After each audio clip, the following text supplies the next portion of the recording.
Good morning seventh class, this is your third video of your chapter number 9 soil.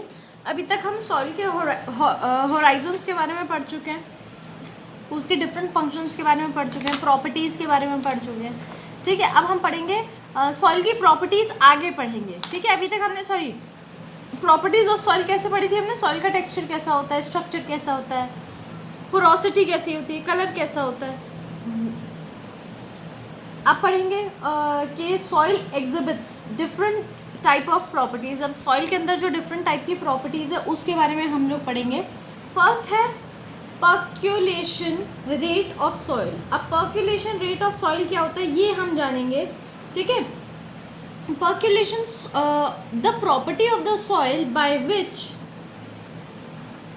it all allow water to seep through it is known as percolation, and the amount of water which percolates through soil is called through soil in a minute is called rate of percolation। अब क्या होता है, यानी जो property होती है soil की। अब सीप मतलब क्या होता है, यानी जब सॉइल अपने अंदर, ठीक है, पानी को जब जाने देता है यानी सोखता है, उसके रेट को हम बोलते हैं पर्क्यूलेशन, उसको बोलते हैं पर्क्यूलेशन। और किस रेट पर वो है, किस अमाउंट पर वो जा रहा है, यानी 1 मिनट में कितना पानी जा रहा है, उसको बोलते हैं रेट ऑफ पर्क्यूलेशन। ये आपको फॉर्मूला दिया हुआ है। ठीक है, this rate is different from different type of soil. और ये रेट जो है अलग अलग सॉइल के लिए अलग अलग होता है। Some soil allow water to percolate through them very easily. कुछ जो होते हैं बहुत जल्दी सोख लेते हैं पानी को, जैसे रेत हो गया। ठीक है, वाइल सम डज नॉट, और जैसे क्ले हो गई वो बिल्कुल भी पानी को सोखने नहीं देती है। For example sandy soil allow percolation rate more easily than the clay soil. देखो एग्जाम्पल भी आपको ये दिया हुआ है। टाइप ऑफ सॉइल्स के बारे में आप पढ़ेंगे। 3 तरह की सॉइल्स यहाँ पर दी हुई है, सैंडी सॉइल, क्ले सॉइल और लोमी सॉइल। क्या होता है ये सॉइल्स? सैंडी सॉइल के बारे में सबसे पहले पढ़ते हैं। The first type of soil is sand. जो ये है क्या है, बेसिकली सैंड है, मिट्टी है। ठीक है, it consist of small particles of weathering rock. अब स्मॉल पार्टिकल्स होते हैं इसमें वेदरिंग रॉक के। ठीक है, वेदरिंग रॉक हम पहले ही पढ़ चुके हैं। Sandy soil are one of the poorest type of soil. और सैंडी सॉइल जो होती है सबसे घटिया, सबसे खराब जो होती है उसका एक टाइप होता है फॉर ग्रोइंग प्लांट्स। किसके लिए? प्लांट्स को ग्रो करने के लिए। क्यों? क्योंकि इसमें न्यूट्रिएंट्स बहुत कम होते हैं, पुअर होल्डिंग वाटर होती है, पानी को होल्ड नहीं कर पाती। जब सॉइल ही पानी को होल्ड नहीं कर पाएगी तो प्लांट्स को कैसे मिलेगा? ठीक है, इसीलिए सबसे खराब सॉइल होती है। Which make it hard for plants root to absorb water. Plants जो है, प्लांट की रूट्स जो है पानी को एब्जॉर्ब नहीं कर पाती। This type of soil is very good for draining system. और ये बहुत अच्छी सॉइल होती है ड्रेनेज सिस्टम के लिए।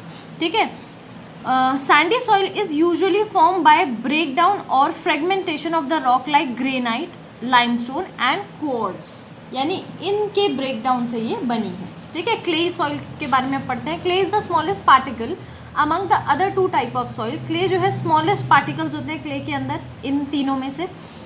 The particles in the soil are tightly packed together with each other is very little or no air space। अब आपको पता है ये क्ले जो होती है उसके अंदर स्पेस बिल्कुल नहीं होती, तभी उसके अंदर से पानी भी नहीं जा सकता। ठीक है, the soil has very good water storage qualities and make hard for moisture and air to penetrate into it। और बहुत ही अच्छी होती है अगर आपको क्या कहते हैं, पानी को रोकना है और एयर और मॉइस्चर को अगर कहीं पर भी घुसने से रोकना है तो उसके ऊपर क्ले लगा दो, वो पास ही नहीं होने देती। ठीक है, it is very sticky to touch when wet. और बहुत ही ज़्यादा स्टिकी होती है जब गर्म होती है छूने में। बट स्मूथ व्हेन ड्राई, और अगर ड्राई हो जाए तो बहुत ज़्यादा स्मूथ भी होती है। Clay is the densest and heaviest type of soil which do not drain well और provide space for the plants root to flourish. ठीक है, बहुत ही ज़्यादा डेंस होती है और हैवी सॉइल जो होती है, और प्लांट्स को बिल्कुल भी, प्लांट्स की रूट्स को जो है बिल्कुल भी स्पेस नहीं देती ताकि वो फ्लरिश हो पाए, यानी इधर उधर जा पाए। Loamy soil. Loam is the third type of soil. अब ये जो है तीसरी टाइप की सॉइल है। It is combination of sand, silt and clay. अब ये किस चीज़ का कॉम्बिनेशन है? सैंड का, सिल्ट का और क्ले का। अब क्योंकि ये 3 के कॉम्बिनेशन से बना होता है तो इसमें तीनों की जो है वो क्वालिटी, प्रॉपर्टीज़ जो है वो इंक्लूड होती है। फॉर इंस्टेंस, एग्जाम्पल के लिए, it has the ability to restrain moisture. Moisture को भी अच्छे से रखती है, न्यूट्रिएंट्स को भी अच्छे से रखती है, इसीलिए फार्मिंग के लिए बहुत ज़्यादा सूटेबल है। This soil is also refers to as an agricultural soil as it include an equilibrium of all three type of soil material being sand, clay and silt. It is also happen to be humus. अब क्या है, ये sand जो है बहुत ही ज़्यादा अच्छी होती है फार्मिंग के लिए, क्योंकि इसमें तीनों सॉइल्स की जो है गुड क्वालिटीज़ होती है, सैंड की भी, सिल्ट की भी और क्ले की भी, ठीक है। और हमस जो होता है वो भी इसमें बहुत होता है। Apart from these it also have higher calcium, calcium भी बहुत ज़्यादा होता है। पीएच लेवल जो है इसका इनऑर्गेनिक जो ओरिजिन का होता है, ठीक है। सॉइल सूटेबिलिटी फॉर क्रॉप्स, अब हम पढ़ेंगे कि सॉइल, कौन से सॉइल जो है वो क्रॉप्स के लिए सूटेबल है, यानी खेती बाड़ी के लिए सूटेबल है, प्लांट्स के लिए सूटेबल है। Different places have different type of soil, ये हमें पता ही है, हर जगह अलग अलग किस्म की सॉइल होती है।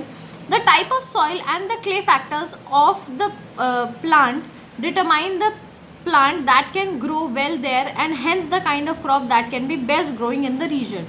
अब जो सॉइल है और जो क्लाइमेट फैक्टर है किसी भी जगह का, वो बताती है कि प्लांट्स किसमें कितने अच्छे जो है वो ग्रो करेंगे और कौन सी तरह की जो क्रॉप है, कौन सी तरह की जो सॉइल है वो सूटेबल होगी क्रॉप्स के लिए, ठीक है, और किस तरह की क्रॉप्स के लिए। Paddy required soil rich in clay and organic, जैसे पैडी जो क्रॉप होती है उसको क्ले और ऑर्गेनिक मटेरियल जिसमें वो वैसी सॉइल की ज़रूरत होती है, और गुड कैपेसिटी हो ताकि वो पानी को रिस्ट्रेन कर पाए, रोक पाए। अब कॉटन के लिए सैंडी लोम सॉइल सबसे बेस्ट होती है, उसमें एयर के लिए एयर जो है वो होल्ड करके रखती है, वाटर को होल्ड करके रखती है एंड कैन ड्रेन थ्रूली ईजीली, और जो वाटर है एयर को तो होल्ड करके रखती है और पानी को आराम से ड्रेन कर देती है। तो कॉटन के लिए बहुत अच्छी होती है सैंडी लोम सॉइल। और clay and loamy soil are both suitable for growing wheat and grams, इन दोनों को व्हीट और ग्राम्स को उगाने के लिए क्लेई और लोमी सॉइल दोनों ही अच्छे होते हैं। पल्सेस के लिए लोमी सॉइल होती है, ठीक है, क्योंकि वो वाटर को जो है ड्रेन आसानी से कर देती है बहुत अच्छे से। अब आते हैं सॉइल इरोजन के ऊपर। सॉइल इरोजन क्या होता है? It is the process in which top fertile layer of the soil is lost, यानी जैसे एक ये है, सपोज ये सॉइल है, यहाँ तक आप मान लो सॉइल है, इसके ऊपर की जो फर्टाइल लेयर है ना वो उखड़ जाए, इसको बोलते हैं सॉइल इरोजन। यानी फर्टिलिटी के साथ सारे न्यूट्रिएंट्स उसके चले गए, सब कुछ अच्छा जो था वो सबसे ऊपर वाली लेयर में होता है तो सब चले जाते हैं। Due to soil erosion the soil become less fertile, और अब क्या हो गया, क्योंकि फर्टाइल लेयर जो थी वो तो निकल गई, तो सॉइल अब लेस फर्टाइल हो गई, और टॉप लेयर जो होती है वो बहुत ही ज़्यादा लाइट और इजी होती है, जो बहुत ही आसानी से हवा या पानी उड़ाकर ले जा सकते हैं। The removal of top soil, और इसी को, यानी जब टॉप सॉइल रिमूव हो जाती है नेचुरल फोर्सेस के द्वारा, ठीक है, हवा के द्वारा, पानी के द्वारा, इसी को हम सॉइल इरोजन बोलते हैं। अब सॉइल इरोजन के कॉजेज़ क्या क्या हैं? जैसे हो गया, जैसे विंड हो गया, वाटर हो गया, deforestation, over grazing by cattle cause soil erosion. Wind, water आपको पता है, डिफॉरेस्टेशन यानी अगर किसी एरिया से बहुत ज़्यादा प्लांट काट दिए जाएँ तो टॉप लेयर को होल्ड करने वाली कोई रूट्स होंगी नहीं और वो सॉइल इरोजन हो जाएगा वहाँ पे। ओवर ग्रेजिंग ऑफ कैटल, यानी जब आप चारा खिलाने जाते हैं गाय भैंसों को तो बार बार एक ही जगह से खाती रहती हैं, तो उसको अच्छे से बनने के लिए दोबारा टाइम नहीं मिलता है सॉइल को, और वो सॉइल इरोजन हो जाता है वहाँ पे। अब वेरियस फैक्टर्स आपको विंड, वाटर, ओवर ग्रेजिंग और डिफॉरेस्टेशन के बारे में यहाँ पर एक्सप्लेन किया हुआ है, जो कि आप खुद रीड करेंगे। विंड को आपको पता ही है कि वो उड़ा के ले जाती है, वाटर जो है कई बार वाटर लॉगिंग हो जाती है, उसके अंदर सॉइल जो है टॉप सॉइल वो उसमें घुल जाती है। ओवर ग्रेजिंग में आपको बता चुकी हूँ, डिफॉरेस्टेशन में आपको बता चुकी हूँ। ये अब आप रीड करेंगे कि कैसे इसको सॉइल इरोजन होता है, डिटेल में आपको दिया हुआ है, ये आप रीड करेंगे। प्रिवेंशन ऑफ सॉइल इरोजन, अब हम सॉइल इरोजन से कैसे प्रिवेंट कर सकते हैं कि सॉइल इरोजन ना हो पाए? अफॉरेस्टेशन, यानी प्लांट्स को रंगाना। Planting new trees and plants is afforestation, यानी जब आप नए प्लांट्स और नए ट्रीज लगाते हैं उसको अफॉरेस्टेशन कहते हैं। We live because plants live, हम जी रहे हैं क्योंकि प्लांट्स भी जी रहे हैं। अगर प्लांट्स मर जाएंगे तो लिविंग थिंग भी नहीं जी पाएंगे। ऑक्सीजन हमें वही दे रहे हैं, फ्रूट्स हमें वही दे रहे हैं, वेजिटेबल्स हमें वही दे रहे हैं। Thus whenever trees are cut down new trees should be planted, इसीलिए जब भी आपको ज़रूरत है और आपको पेड़ काटने की ज़रूरत पड़ रही है तो उसकी जगह पे आप नया प्लांट ज़रूर लगाइए, ठीक है। Planting tree in hilly area are most effective for conservation, और अगर आप हिली एरिया पे प्लांट करें तो कंजर्वेशन के लिए बहुत ही ज़्यादा इफेक्टिव है। सॉइल रोटेशन, सॉइल रोटेशन यानी देखिए जब आप एक ही क्रॉप को एक जगह पे बार बार लगाते हैं तो सेम ही न्यूट्रिएंट्स, क्योंकि सेम क्रॉप को तो उतने ही न्यूट्रिएंट्स चाहिए होते हैं। अगर किसी को मिनरल्स चाहिए तो अगर दोबारा वही प्लांट लगाओगे उसको भी मिनरल चाहिए होगा, फिर मिनरल चाहिए होगा, तो क्या होगा, एक टाइम पे मिनरल बिल्कुल सॉइल में से ख़त्म ही हो जाएगा, क्योंकि अब जितने भी प्लांट लगा रहे हैं उन सबको मिनरल ही चाहिए। तो सॉइल रोटेशन यानी हम अलग अलग तरीके के प्लांट लगाते हैं ताकि जिसको किसी को मिनरल चाहिए तो मिनरल ले ले, फिर नेक्स्ट प्लांट लगाया हमने उसको कुछ और चाहिए सॉइल से, तो तब तक वो लेगा तो मिनरल्स दोबारा से रिकवर कर जाएंगे। तो इसीलिए हम सॉइल रोटेशन का इस्तेमाल करते हैं, यानी क्रॉप रोटेशन का इस्तेमाल करते हैं, यानी क्रॉप को बदल के दोबारा लगाना, ठीक है, यानी बदल के दूसरी क्रॉप लगा देना, फिर दूसरी क्रॉप लगा देना। Between harvesting one crop and planting the next crop the field lie bare, यानी जब आप एक क्रॉप को हार्वेस्ट करते हैं, काटते हैं और दूसरा क्रॉप लगाते हैं, उसके बीच में फील्ड जो होती है वो खाली रहती है। There is a time period when the farm land does not have any crop, और वो टाइम होता है जब फार्मर्स के पास कोई क्रॉप होती नहीं है। During this period the farmers either grow grass or grow other crops to prevent soil from erosion. तो इस टाइम पे फार्मर्स क्या करते हैं, उसके ऊपर घासें उगा देते हैं, कोई दूसरा छोटा मोटा क्रॉप उगा देते हैं जिससे सॉइल इरोजन ना हो। This help the soil to restrain the loss mineral, और इससे क्या होता है, सॉइल जो होता है वो अपना रीगेन कर लेती है जो मिनरल्स उसने लॉस किए हैं, ठीक है। टेरेस फार्मिंग, अब क्या होता है टेरेस फार्मिंग यानी बेटा जो हम प्लांट्स पे हिल्स पे करते हैं, ठीक है, जहाँ पर हिल्स को यानी पहाड़ी को छोटे छोटे स्टेप्स में काटा जाता है और वहाँ पर खेती की जाती है। इन हिली एरिया में क्या होता है, farming is done by cutting steps on the slope of the hills. जो स्टेप्स हैं वो हिल्स के हम स्टेप्स टाइप में उसकी कटिंग कर देते हैं। This slow down the flow of water, क्यों कर देते हैं, क्योंकि ताकि पानी जो है वो रुक के जाए। अगर ऐसे एकदम खड़ा रहेगा तो पानी ऊपर से डालोगे आप एकदम नीचे चल जाएगा, सॉइल के पास सॉइल होल्ड नहीं कर पाएगी, तो इसीलिए हम उसकी कटिंग कर देते हैं कि पानी जो है रुक के जाए। और सॉइल जो है remove from one step to deposit on next, यानी अगर एक स्टेप से सॉइल को निकल गया पानी के प्रेशर की वजह से तो दूसरे स्टेप पे रुक जाए, दूसरे से निकल गए तीसरे स्टेप पे रुक जाए, तो सॉइल भी इधर उधर इकट्ठा होती रहती है। The soil is never completely lost, और इसीलिए सॉइल कभी भी लॉस्ट नहीं होती, इसी को टेरेस फार्मिंग बोलते हैं। बिल्डिंग डैम्स, यानी डैम्स बनाइए, पानी इधर उधर ना जाए। डैम्स बिल्ड और क्या करता है, फ्लड को भी रोकता है, ठीक है। जब आप डैम्स बना देंगे पानी इतना ज़्यादा नदी में नहीं आएगा, वो डैम्स रोक लेंगे तो फ्लड बहुत जल्दी नहीं आएगा, ठीक है, और वो टॉप सॉइल को मतलब बहाकर नहीं लेकर जाएगा। शेल्टर बेल्ट क्या होता है, this the cover of plant and trees around the field also breaks the speed of strong wind, यानी अगर आपकी कोई फील्ड है, सपोज यहाँ पर फील्ड है, तो इसके आसपास आप पेड़ लगा दो, अब वो क्या करेगा, जब बहुत तेज़ हवा चलेगी तो उसकी स्पीड को कम कर देगा क्योंकि उसके अंदर से जाएगा। And protect the soil from being blown away, और उड़ने से उसको रोक देगा। अब है एम्बैंकमेंट। अब एम्बैंकमेंट क्या होता है, big strong structure called embankment along the bank of the river can protect field from the floods, यानी बैंक के आसपास, रिवर के आसपास हम ऐसे बना देते हैं, ठीक है, जिसको यहाँ पर आप पिक्चर्स में देख सकते हैं, इसी को हम एम्बैंकमेंट बोलते हैं, ताकि जब भी पानी बारिश ज़्यादा हो तो पानी एकदम बह के फील्ड में ना जाए और सारी टॉप लेयर को उड़ाकर ना ले जाए। This embankment prevent the fast overflowing river and rain water from washing away the huge amount of rich and fertile soil, ठीक है। अब इसके बाद हम पढ़ते हैं सॉइल पोल्यूशन, यानी सॉइल पोल्यूशन क्या होता है, ठीक है, इसके बारे में हम लोग रीड करेंगे। Soil pollution is defined as the persistence of toxic compounds, chemicals, salt, radioactive material, or diseases causing agent which have adverse effect on plants growth and animals health।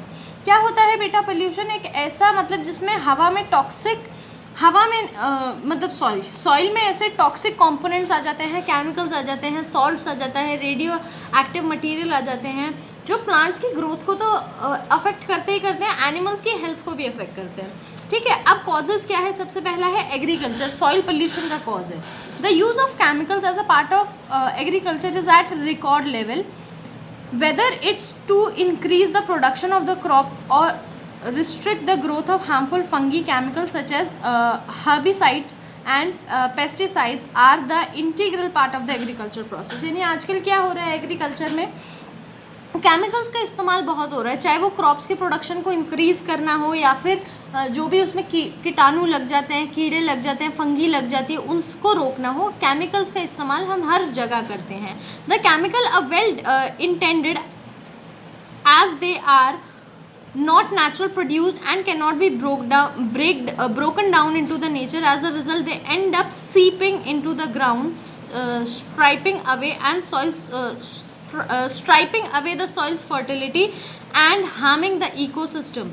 क्या होता है, क्योंकि नेचुरल तो होते नहीं है तो अल्टीमेटली क्या होता है, इस सॉइल के अंदर घुल जाते हैं, और सॉइल की जो फर्टिलिटी है उसको बाहर कर देते हैं और इकोसिस्टम को हमारे हार्म करते हैं, ठीक है। तो केमिकल जो है in other case plants absorb these chemicals, और कभी कभी ऐसा भी होता है कि प्लांट्स ही इन केमिकल्स को एब्जॉर्ब कर लेते हैं, ठीक है, और इवेंचुअली डाइड ऑफ यानी मर जाते हैं, ठीक है। अब इंडस्ट्रीज हम सबको पता है इंडस्ट्रीज का जो वेस्ट निकलता है, the biggest culprit in soil pollution is industrial activity. सबसे बड़ा जो कल्प्रिट है यानी गुनहगार जो है वो क्या है, जो इंडस्ट्रियल एक्टिविटी का पोल्यूशन है।